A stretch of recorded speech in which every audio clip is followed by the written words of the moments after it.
네, 더불어민주당 양천갑 국회의원 황희입니다. 오늘은 저희 양천구 갑 지역이 토지거래 허가구역으로 지난 3년간 묶여 있었습니다. 근데 앞으로 이제 재건축 등등 도시화 교통 현안이 많은 시기에 부동산 가격도 하락되고 있고, 그런데 이거를 1년 연장을 한 거거든요. 윤석열 정부 들어와서. 그래서 이제는 정부가 바뀌면 부동산 정책이 완화되고 그래서 나아질 줄 알았는데, 오세훈 서울시장이 이것을 1년만 더 연장하기로 했는데 이걸 또 연장하려는 그런 입장을 냈습니다. 이건 정말 이해할 수 없는 부분이라서 오늘 우리 지역구의 시구의원님들과 같이 입장을 발표하려고 합니다. 양천구 목동 토지거래 허가구역 지정을 즉각 해제하라. 오세훈 서울시장이 18일 언론 인터뷰를 통해 목동 토지거래 허가구역 지정 해제를 하지 않겠다고 밝혔습니다. 참담합니다. 참으로 어이가 없습니다. 오세훈 시장은 양천구 목동의 토지거래 허가구역 지정을 즉각 해제하여 목동 주민들과의 약속을 지킬 것을 강력하게 촉구합니다. 2021년 4월 치러진 서울시장 보궐선거에서 당시 후보였던 오세훈 시장은 당선만 되면 일주일 안에 재개발 재건축 규제를 모두 풀 것이라고 약속했습니다.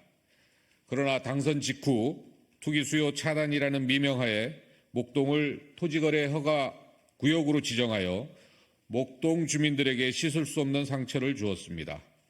아직도 목동 주민들에게는 당시 느낀 배신감이 여전히 남아 있습니다. 이어진 2022년의 대통령 선거, 지방선거, 그리고 곧 치러질 국회의원 선거에서 국민의힘 후보들은 항상 양천구의 1순위 지역 현안인 재개발, 재건축 문제를 해결하겠다고 공언하고 있습니다.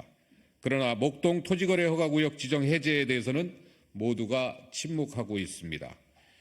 오히려 오세훈 시장은 최근 토지거래 허가구역 지정 해제를 하지 않겠다는 입장을 밝힘으로써 다시 한번 목동 주민들과의 약속을 지키지 않겠다고 선언한 것입니다.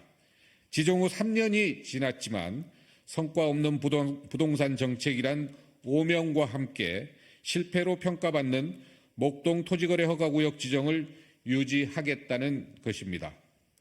토지거래 허가구역 지정은 현행 부동산 거래 신고 등에 관한 법률에 근거해 토지의 투기적인 거래가 성행하거나 지가가 급격히 상승하는 지역 등에 대하여 5년 이내 기간을 정하여 지정할 수 있도록 하고 있습니다. 목동이 투기적 거래가 성행하고 지가가 급격히 상승하는 지역이라는 객관적 근거가 어디 있습니까? 오히려 부동산 거래 절벽과 집값 하락세가 뚜렷해지고 있는 현실은 제대로 보지 못한 채 토지거래 허가구역 지정이라는 실패한 부동산 규제를 계속하겠다는 발상이 참으로 어처구니가 없습니다. 윤석열 대통령은 대표적 토지 규제인 그린벨트를 해제하고 해제가 원칙적으로 불어된 환경평가 1, 2등급지에 대해서도 대체 부지를 지정할 경우 해제를 허용하겠다고 합니다.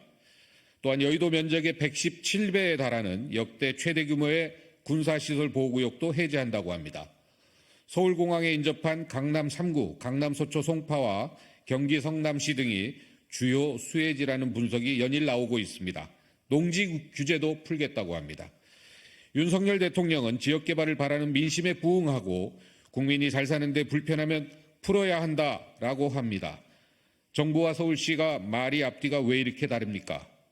정부가 선거용으로 허언하고 현장 실무를 주관하는 서울시는 틀어막고 그러는 겁니까? 본래 토지거래 허가구역은 신도시 개발이나 도로 건설 등 투기 세력 유입을 막기 위해 그린벨트처럼 비어있는 토지에 적용하는 것이 본래의 취지입니다.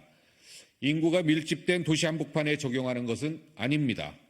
또한 전체 부동산 가격 흐름에 따라 해야 하는 것이지 특정 지역 몇 곳을 토지거래 허가구역으로 지정해서 규제한다고 해결될 문제도 아닙니다. 아울러 토지시장 안정은 가격이 높은 것과도 그 의미가 다릅니다. 가격이 높으면 높은 대로, 낮으면 낮은 대로 단기적 등락폭이 심하지 않는 경우 모두가 안정된 시장을 의미합니다. 양천구는 토지 가격이 급격히 상승하지도 않았습니다. 2023년 상반기 기준 토지거래 허가 신청 256건이 모두 허가를 받았습니다. 이런 추세라면 이미 3년이면 족한 거 아니겠습니까? 양천구는 대규모 재건축을 앞두고 있습니다. 전국 51개 대규모 공동주택 단지 중 대한민국 첫 번째 사례가 될 것입니다. 인구가 10만 명 이상 늘어나는 사업으로 단순한 재건축을 넘어 도시를 새로 만드는 수준입니다. 도시계획과 교통계획 그리고 도시가치 계획이 병합되어 추진되어야 합니다. 정부도 적극적으로 지원해야 합니다. 목동 아파트 재건축과 재개발은 대한민국 도시재생과 주거환경 문화의 새로운 전환기를 맞이하게 될 표준이 될 것입니다. 목동선 강북횡단선 교통계획도 중단되고 있습니다. 목삼동 도시재생 사업도 사실상 중단된 상황입니다. 신정 차량기지 이전의 대안을 적극적으로 찾으려 하지도 않고 덮으려고만 합니다. 여기에 토지거래 허가구역 지정은 양천구 발전에 대못을 박는 효과가 있을 것입니다. 토지거래 허가구역으로 묶을 게 아니라 정부가 땅 팔아 개발하는 못된 습관부터 개선해야 합니다. 오히려 공공부지 매입을 통해 공공부지 비율을 높일 때만이 부동산의 안정적 시장을 만들어갈 수 있을 것입니다. 토지거래 허가구역 해제는 지역이기 주기가 아닙니다. 침해된 재산권을 지키고 목동 아파트 재건축을 정상화하기 위해 반드시 해제되어야 합니다. 열악한 주거 환경을 개선하고 재산권을 온전하게 지키고 싶은 목동 주민들의 간절한 외침을 애써 외면하는 이유가 무엇입니까? 목동 지역에 지금 가장 필요한 것은 토지거래 허가구역 지정 해제라는 것을 거듭 밝힙니다. 다시 한번 오세훈 시장님과 서울시에 강력하게 요구합니다. 목동 토지거래 허가구역 지정을 즉각 해제하십시오. 2024년 3월 20일 더불어민주당 양천갑 국회의원 황희, 양천갑 지역위원회 시구의원 일동입니다. 고맙습니다.